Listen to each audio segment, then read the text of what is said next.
সেই সাহাবী যিনি মৃত্যুর পরেও কথা বলেছিলেন। কি বলেছিলেন জানেন কি? সবাই ফুল ভিডিওটা দেখবেন। মরুভূমির তপ্ত বালুকারিশ তখন শান্ত হয়ে আসছে। এক সাহাবী ক্লান্ত শরীরে একটি জনমানবহীন প্রান্তে এসে পৌঁছালেন। বিশ্রামের তাগিদে তিনি সেখানে নিজের তাঁবু টাঙালেন। তিনি জানতেন না তার পায়ের নিচে মাটির গভীরে শুয়ে আছেন একজন জান্নাতি আত্মা। সেই অবিশ্বাস্য মুহূর্ত, তাঁবুর ভিতরে যখন তিনি শরীরটা এলিয়ে দিলেন, হঠাৎ এক অদ্ভুত গুঞ্জন তার কানে এলো। প্রথমে ভাবলেন বাতাসের শব্দ, কিন্তু না, শব্দটা মাটির নিচ থেকে আসছে। তিনি কান পেতে শুনলেন অত্যন্ত সুমধুর ভরাট এক কণ্ঠে কেউ তেলাওয়াত করছে, তাবারাকাল্লাযী বিয়াদিহিল মুলক ওয়া হুয়া আলা কুল্লি শাইইন কাদির। তিনি স্তব্ধ হয়ে গেলেন। নিঝুম প্রান্তে জন মানুষের চিত্র নেই, অথচ মাটির নিচ থেকে সূরা আল মুলক তেলাওয়াত শোনা যাচ্ছে। সেই অদৃশ্য কণ্ঠ থেমে থাকলো না।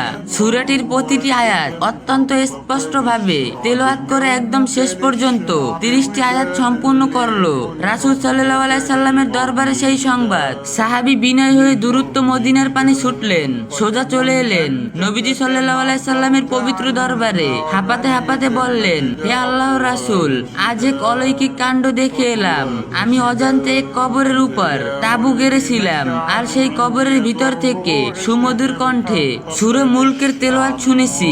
আল্লাহর রাসূল সাল্লাল্লাহু আলাইহি সাল্লাম তার কথা শুনে মোটেও অবাক হলেন না, বরং তার নুরানি চেহারায় এক প্রশান্তির হাসি ফুটে উঠল।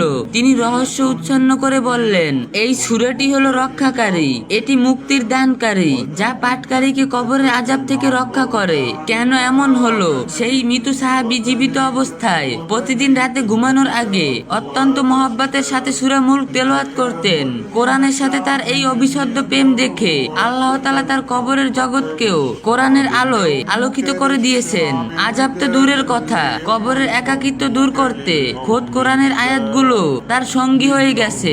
এই গল্প থেকে আমাদের শিক্ষার দিক হলো, এক কবর হবে জান্নাতের বাগান। আপনি যদি কোরআনের সাথে বন্ধুত্ব করেন, অন্ধকার কবরে কোরআন আপনার উকিল হয়ে লড়বে। 2 সূরা মুলকের শক্তি। রাসূল সাল্লাল্লাহু আলাইহি সাল্লাম বলছেন, কোরআনে এমন একটি সূরা আছে যাতে 30টি আয়াত রয়েছে, যা কোনো ব্যক্তির জন্য সুপারিশ করতে থাকবে ততক্ষণ না তাকে ক্ষমা করা হয়। 3 আমল করার নিয়ম। প্রতি রাতে ঘুমানোর আগে সূরা মুলক পাঠ করার অভ্যাস করুন।